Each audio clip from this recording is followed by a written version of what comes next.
here at Stone River Battlefield.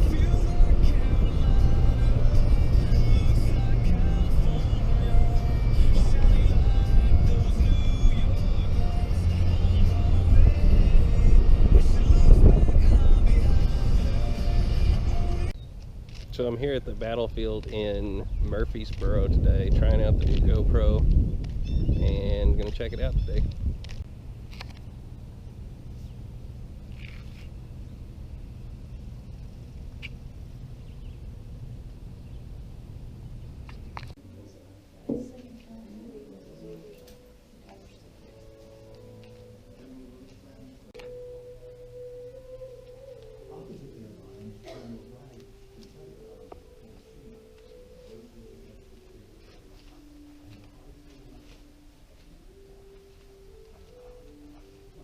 Place is pretty cool.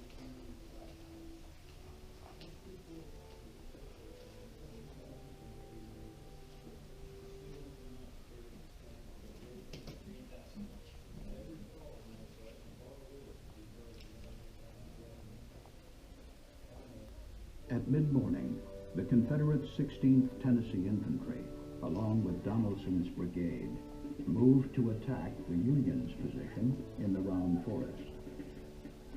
Crossing open fields between the Nashville Pike and the railroad, they were pounded by artillery fire from Union batteries placed in the woods. The Union guns of Hazen's brigade rained down sheets of minie-balls upon the Tennesseans. Repeated attacks by the Confederates failed to break the Union line of defense. The Confederates were finally forced to retreat, leaving more than half their men on the field. After the battle, soldiers called these bloody fields Hell's Half-Acre.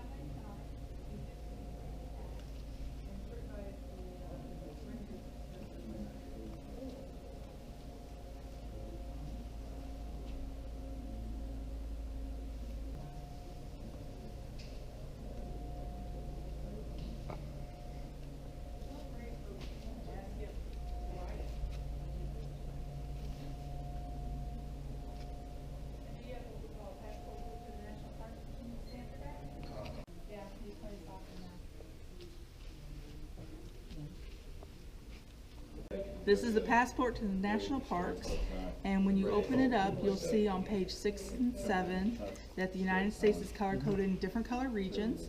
Tennessee is the southeast region of the purple color. When you flip it to that color, again shows you all the parks in the southeast. That's include Puerto Rico and the Virgin Islands. Gives you a little information about the different parks. And when you go to each park, they should have at least one stamp that says the name of the park and the day that you visit. So this becomes a journal of your travels throughout the National Park Service. And we can. And now she's going to stamp mine. Yeah, we're going to stamp yours. And you wanted the battlefield one? Yes, ma'am. Okay, and let me find it. Well, no, yeah, it's not too far. It's just in the corner. And you wanted our logo, right? Yes. The horses pulling the lever. Is there any others that you would like to have? That will be just fine. Ta-da! There you go.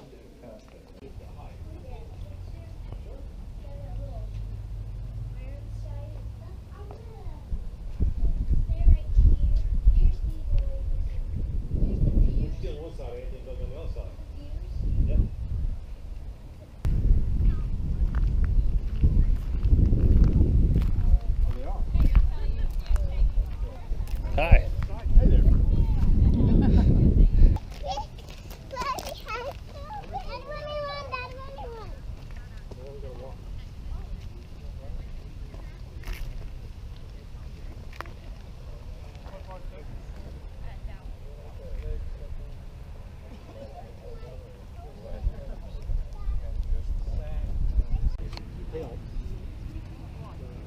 They also carry the haversack, basically ground cloth. These are some of the different types of projectiles that you might be seeing out on the field if you're in field artillery. What you're looking at is, depending on the type of weapon that's firing it, most of the cannons out here, like the one up there on the patio, that's a 12-pounder smooth bore. We're going to be shooting a 6-pound smooth bore here in a short while. Down here at the end of this cemetery here, there's what's called a parrot rifle. Those are actually rifle guns. Most of the earlier ones are made out of gunmetal bronze. They're smooth, inside, so they shoot a more of a round type of projectile. When we went to the rifling inside, like the parrot rifles and 3-inch ordnance rifles, you could fire like a bolt, what they call a bolt of solid shots. To engage the rifling, it'd actually have like this right here would expand into the lands and grooves of the rifling and give it a twist and spin and better accuracy, better range. So what you're looking at, yeah, that's about a little over 6 pounds. They're getting ready to set off the cannon here in a few minutes, so that'll be really neat to see. Learning a lot today. It's a neat stop so far. They go along with the 150th anniversary of the American Civil War. And so today's programs are kind of focusing on the end, or not quite the end, of the Civil War, as it does begin to wind down here in Murfreesboro around this time, April, May of 1865. We're going to start our programs out here today by doing an artillery demonstration for you. And in between the two cannon shots of the demonstration, I'm going to talk a little bit about the Union occupying force here in Murfreesboro and what was going on for them as we reached the spring of 1865, and some of their hopes and disappointments about what they expected to happen once it seemed fairly obvious that the war was coming to a close. So we're going to start by firing the cannon for you, and I'll kind of talk you through the drill that you see out there. Then we'll do the talk, and then we'll fire again. A couple of safety things we always have to talk about when we're doing these demonstrations. One, it's going to be pretty loud. So when you see the lanyard stretched taut at the back of the cannon, you may want to do something like this. Okay? I'll kind of tell you that that's the time on the first one. On the second one, you're on your own. All right? And then the other thing is, you're welcome to come up. The grass is not all that tall, really, and it's not that hard to come through. But if you want to get a view, we do ask that you stay behind the yellow rope at all times. I know some of you are thinking, I'd really like to get a shot from out in front of the cannon, but all you got to do is read the accounts of people who were in front of a cannon, and that should change your mind fairly quickly about that. That is not the place to be. And also, I don't see anybody with pets, and that's actually good because they really hate these programs. I just tell them to hold on for dear life and hope for the best. All right? So I'm just going to turn around here. We're going to have the gunner and his crew go ahead and fire one round for you folks so you can see how the cannon works, get a sense of its power, and then we'll talk about the Union garrison here in Murfreesboro and what was going on for them as the war began to wind down in April of 1865. Gunner, one round at your discretion.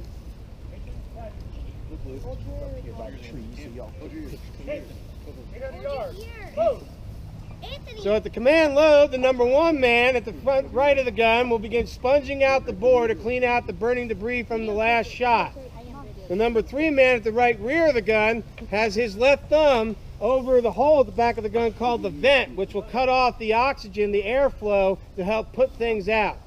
The number 5 is bringing up the ammunition in his gunner's haversack, where it is taken by the number 2 and then placed in the bore. Once it goes in there, the number 1 will ram everything down to the back of the breech of the cannon. And then the number 3 will come back to the trail handspike and assist the gunner in aiming.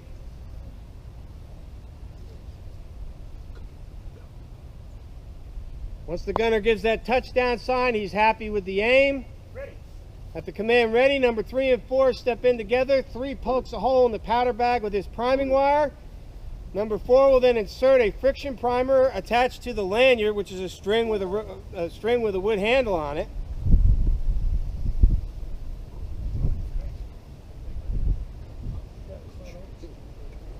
If they shoot now, they might be able to hit that car. Other people behind it. Oh, gonna be okay. Now the 4 will stretch that lanyard taut, and this is the time to cover up those ears.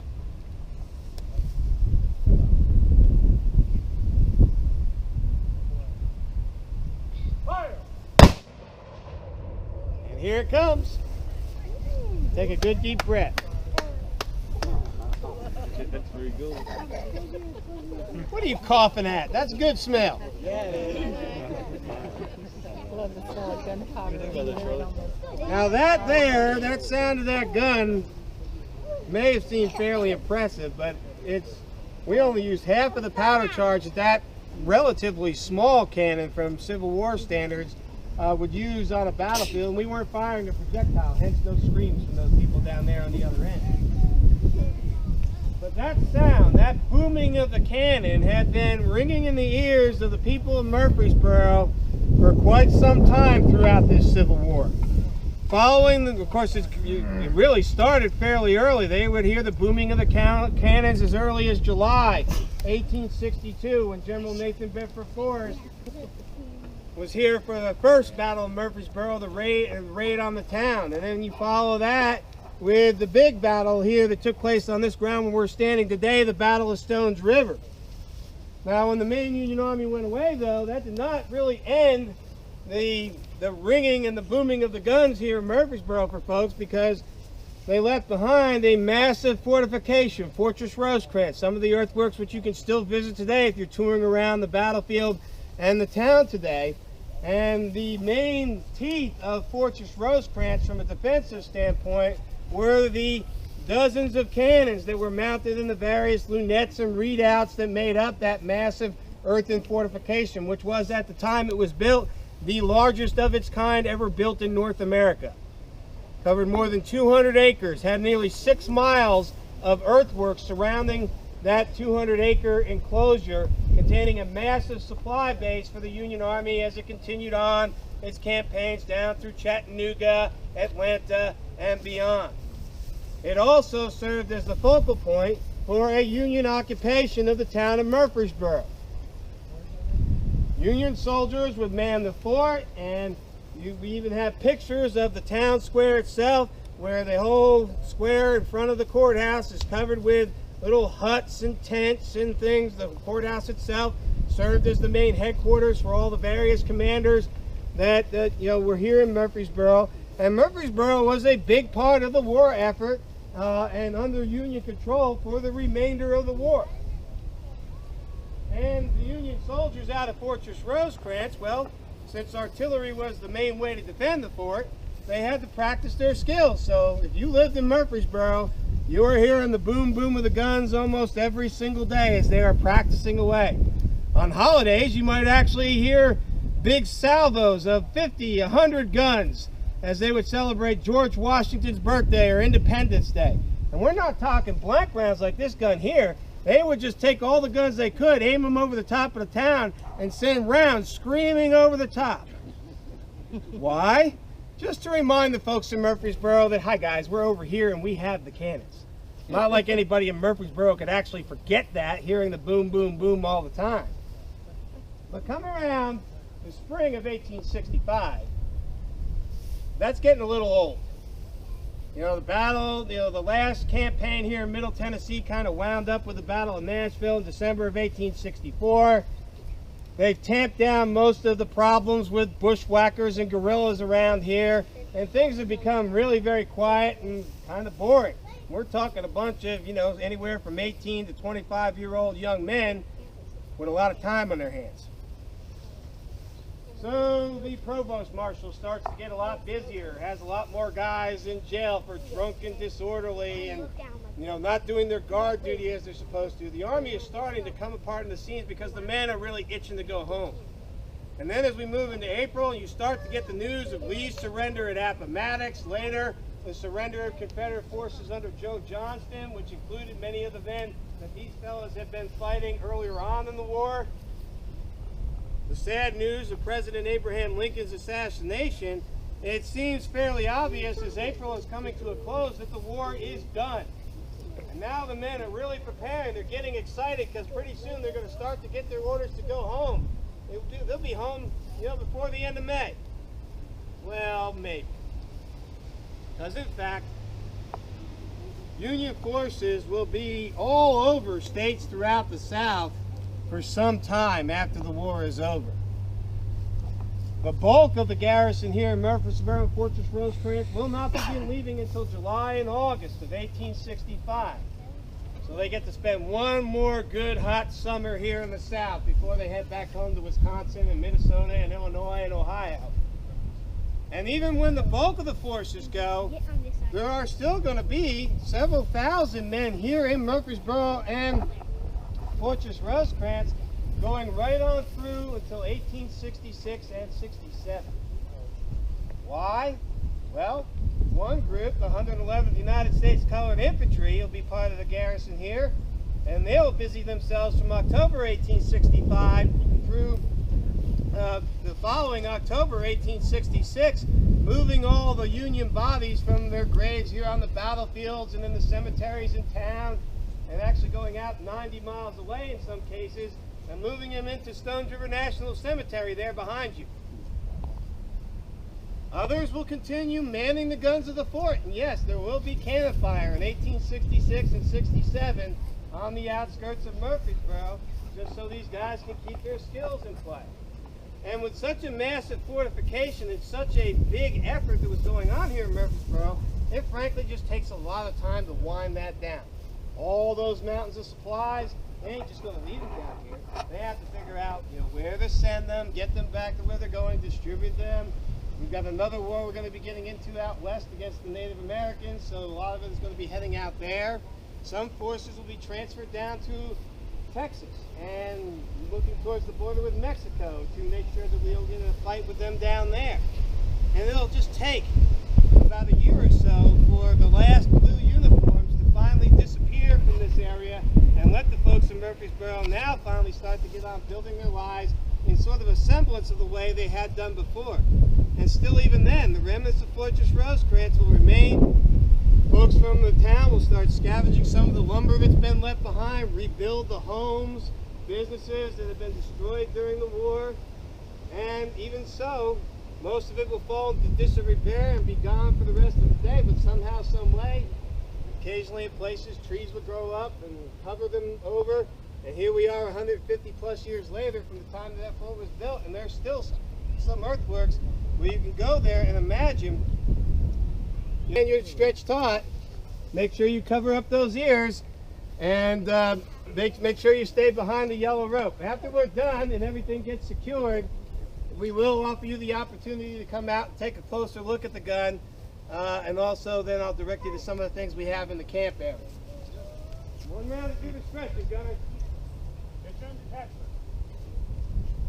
Canister, load.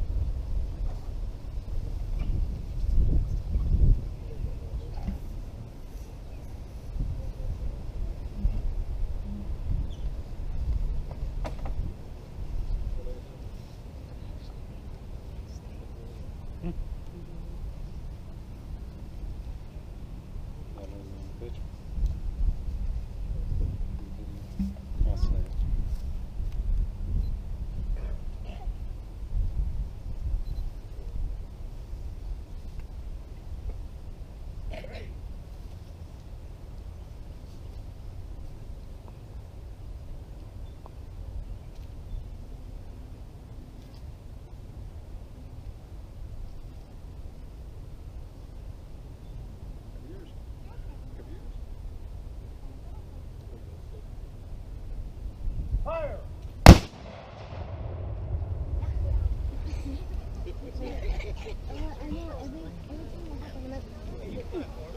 So that was really neat getting to see them fire the cannon today. We're going to walk over to the cemetery now and look at the cemetery. Just a heads up, it's gotten very windy today, so I'm hoping you can still hear me. If not, I'm probably going to actually be pretty quiet as I walk through the cemetery anyway, but I'm just going to give you all the heads up that the wind might get annoying on here.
So I waited till I got back to the truck to talk about the cannon. It got really windy here towards the end of the day. There's a huge storm rolling in. Just so you know, if you're going to come to this battlefield and you want to see the cannon go off, make sure to call in advance. They said they only do it once a month, and they only do it during the summer months. So if you're wanting to see that, make sure you call ahead before you come. Anyway, I'm going to head back to the hotel now, and I'll talk to y'all later.